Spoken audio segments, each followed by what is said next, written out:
Hello, my name is Justin, and this is my DIY fridge for my level 3 project in Mr. Aurelius class. So, to begin with, this is my ideas and planning. I got my ideas from the video of Electroboom messing around with the thermoelectric cooler, and I saw a random video on YouTube that's just a DIY fridge, which I thought was really convenient and really cool, and I just wanted to build it.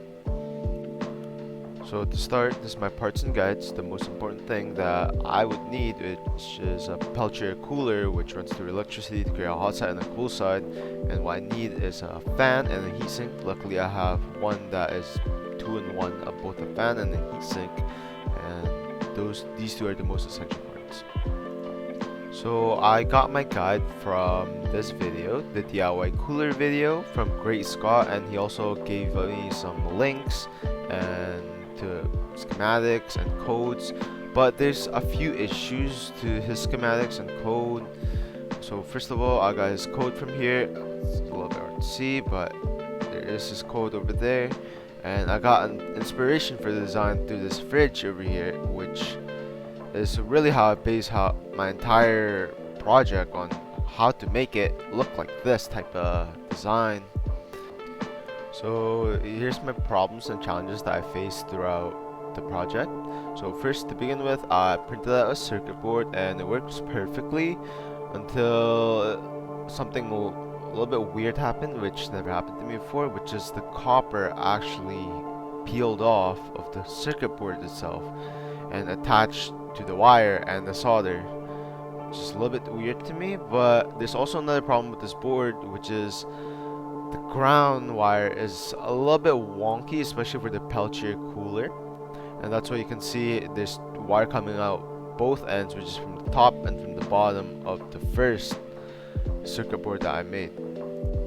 So to solve this problem, I printed out a new circuit board with, you can see the new prints over here.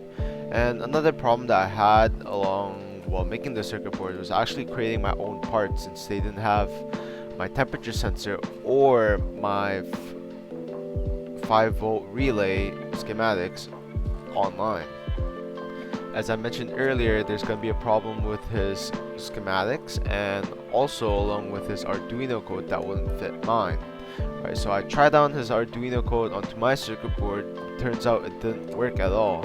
Turns out the wiring was absolutely impossible to do with single layered circuit boards like what we have.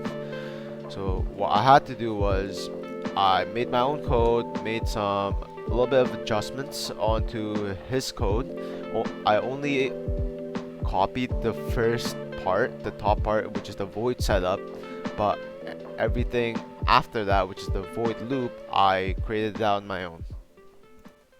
Another problem is the fact that I made the circuit board a little bit too small to accommodate for my relay, but there's no real problem to this, is that side of the relay, it was not being used at all, so I can just leave it hanging and cut off the pins instead.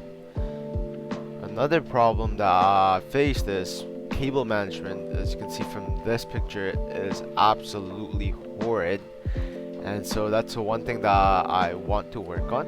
And another thing that really bothers me is the fact that one ground wire for the Peltier cooler has 3 to 4 amps running through it, and it's getting really hot, and I haven't really had an idea to solve this, but probably I'll look into it after my project is done and try to solve it. One way to solve it right now would be to grab some thicker wiring or maybe even a resistor, but I think thicker wiring is the better option. So this is my main kind of biggest problem, the thing that I'm most new to in this whole project, which is 3D printing. So I tried learning this straight from scratch. I went online, I went to YouTube to try to search some videos on how to make it, and then in the end I created this whole vent cover, printed it, and turned out great. Spray painted it, got a great nice black finish onto it.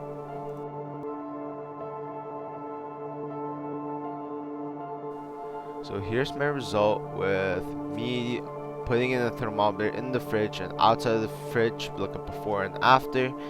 And outside was definitely a little bit hotter and inside the fridge was a little bit cooler, but it didn't really cool very much as cold air just kept escaping from like tiny gaps that were just around.